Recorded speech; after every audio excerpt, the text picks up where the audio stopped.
You're listening to more compelling talk radio. This is Mornings with Shoflin and Gibson on News Talk 99.3 KQMS. Good morning. KQMS News Time is 25 minutes before 8 o'clock. It's 63 degrees in Redding. And sunny skies today, upper 90s in the valley, low 90s in higher elevations. I'm Steve Gibson. And I'm Kelly Frost, Jr. Good morning. Good morning. You heard, before we start with the guest today, you heard about the passing of a Murray out in Palisadro. I just heard that he passed away from dehydration over the weekend. He was a homeless guy. He'd been living in Palisadro for a long time, and it's just sad because I knew him real well. And homeless guy, he hung around at. Yeah, he was just around different Holiday and different places out in Palisadro, and I guess a lot of people. Yeah, a lot of people. A lot of people knew him, and it just struck me. It was sad to hear that.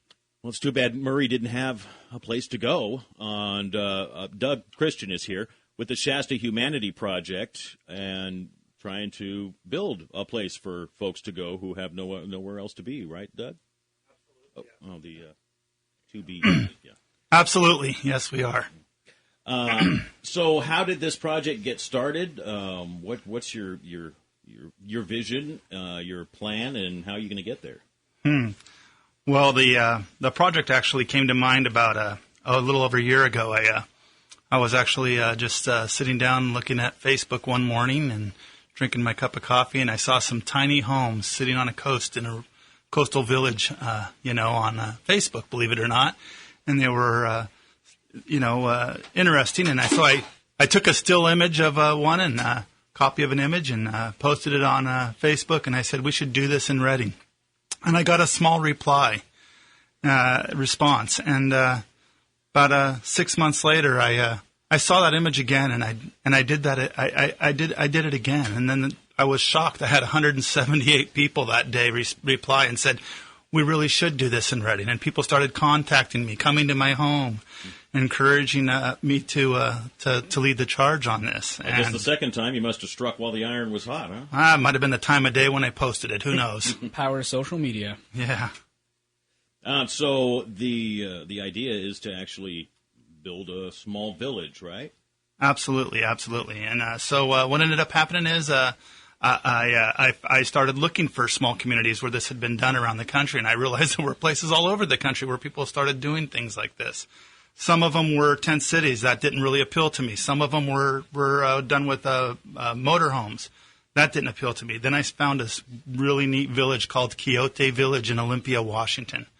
So I said to my wife, let's go there. So we drove up there, and we met with some of the administrators and the people that ran it on a day-to-day. And we got out our pen and paper, and some of the residents there invited us into their home, and we started asking if we could take some pictures. They said, sure. And we took a look at the facility, and we said, what a great idea. We brought it back here, had a meeting with people in the community, and we presented it, and they said, looks like a great model. Fantastic. So what's something like this going to cost, and how would you fund it? Well, I mean, there's a variety of ways of funding it. First of all, we need to continue to fund just our office. We've opened an office here. We've already received some funding from people here in the community. We have over 40 volunteers in our organization here. We've opened an office over on Pine Street, and that's been funded just from our volunteers and from local support from people who've heard about us.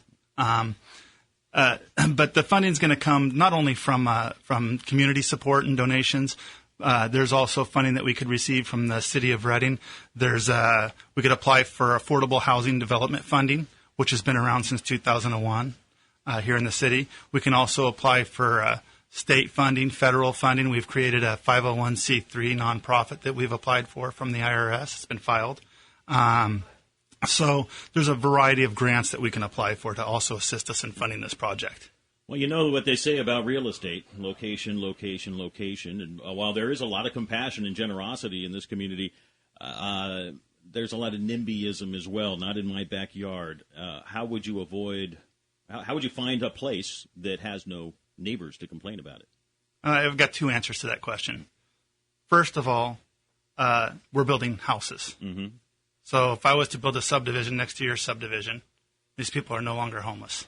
True. They're living in houses. Yes, it's not like a tent city like was. Our project's to assist them with continued education, job training, and employment opportunities. To build their lives. Yeah. To build their lives, right.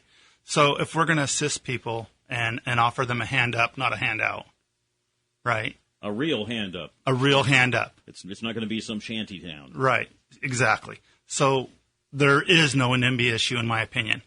That being said, we are looking at land that's in areas right now. A couple of the properties that we're looking at and in negotiations on are in areas of town that there are no subdivisions nearby. Nobody to complain. None. Well, that's great. Right. You've got the fund. You seem confident that you can get this done. I mean, it's an ambitious project, but you don't seem like you have any misgivings about it. None at all. We've already written a 5-year plan. We had to submit a 50-page 501c3 form with our complete plan outline written out to the IRS when we applied for our 501c3, explaining, somewhat how we're going to do this project. And we have some very smart people here in our community on board. We have an accountant, we have an attorney, we have a facilities person that's very well educated and knowledgeable about these types of projects. That's great. And what's your background, Doug? I mean, do you have experience in any of these processes? My background is as an entrepreneur. I come from a firefighter and medical background, and I was also a security contractor, police academy trained. I employed firefighters and police officers and contracted them out down in the Bay Area. I had a business in Santa Rosa and Sacramento that did this, and we did supplemental work for cities, counties, and government agencies. So that entrepreneurial spark is what's really driving you. Yeah, my forte is putting the structure together, but we have social workers that can handle that portion of it. I am not a social worker. Uh-huh. Well, it sounds like a great project. It sounds like something that people have been talking about for years. You're just stepping up and getting it done. I'm stepping up with a whole lot of very educated and knowledgeable people, and we're getting it done together as a community. Could you use more help? I mean, I should point out, I invited Doug in. He didn't ask to come in. So, are you looking for people to contribute to the effort? We are definitely looking for people to contribute to the effort. We need volunteers to help staff our office.